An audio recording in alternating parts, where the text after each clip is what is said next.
My name is Zapantis, and today I will explore the common misconception that media is unhealthy for society, primarily focusing on the myth that violence in video games causes negative impacts. We will undertake this adventure by analysing two incidents that have been associated or linked towards violent video games, the Columbine and Sandy Hook shootings.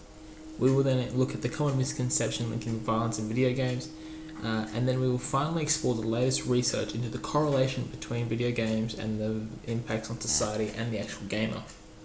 Now, it should come to no surprise to an active gamer such as myself to see the common misconceptions that violent video games have been attributed to in real life events, due to such games such as Grand Theft Auto earning 800 million in sales within the first 24 hours, as seen in Stephen Harrington's Week 4 lecture. Throw in professors and individuals who have high influence within society, and it is only natural for people to believe these notions if they don't have a prior understanding towards video games.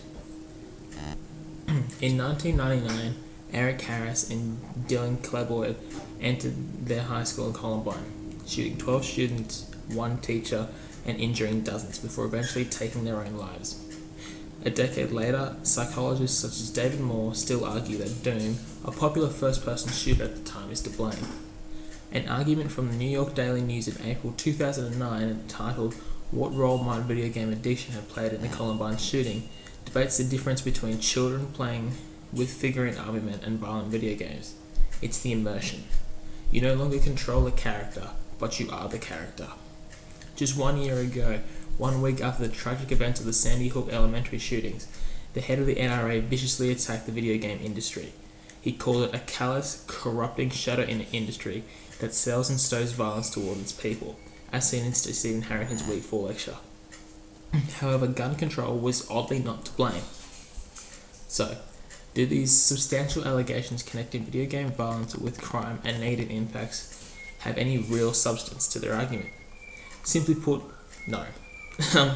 As noted by Christopher Ferguson, publication entitled "Dueling Video Games with Mass Shootings" on CNN, video games are not a commonality with murderers. The illusionary link is substantiated by media outlets noting cases that fix the stereotypical ideology of a gamer towards homicides and ignoring the high-profile shootings that don't. Add into the mix a recent study conducted by the National Purchase Diary, a leading global market research company, identifying that 91% of all individuals aged 2 to 17 play video games, so there is little to no correlation between gamers and violence. The scale between the amount of individuals who play video games and violence within society simply does not match.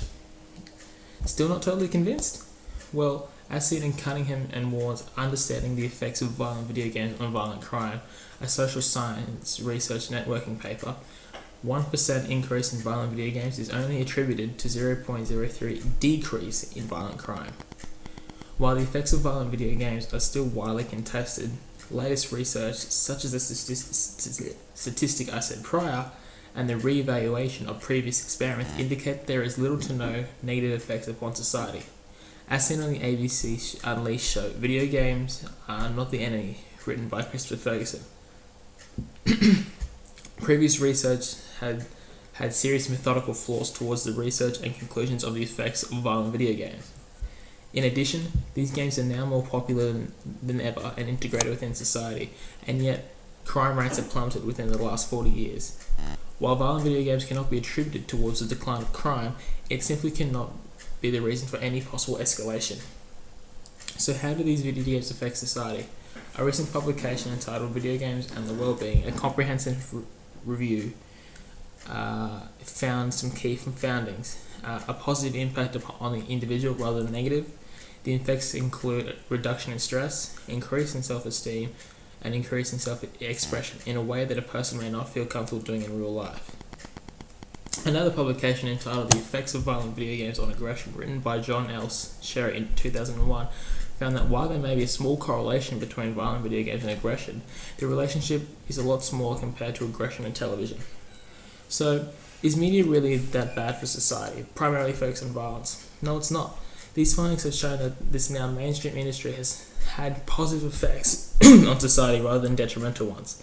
We have discovered that video game violence is used as a scapegoat. Video game violence is simply not bad, but oddly positive. Thank you.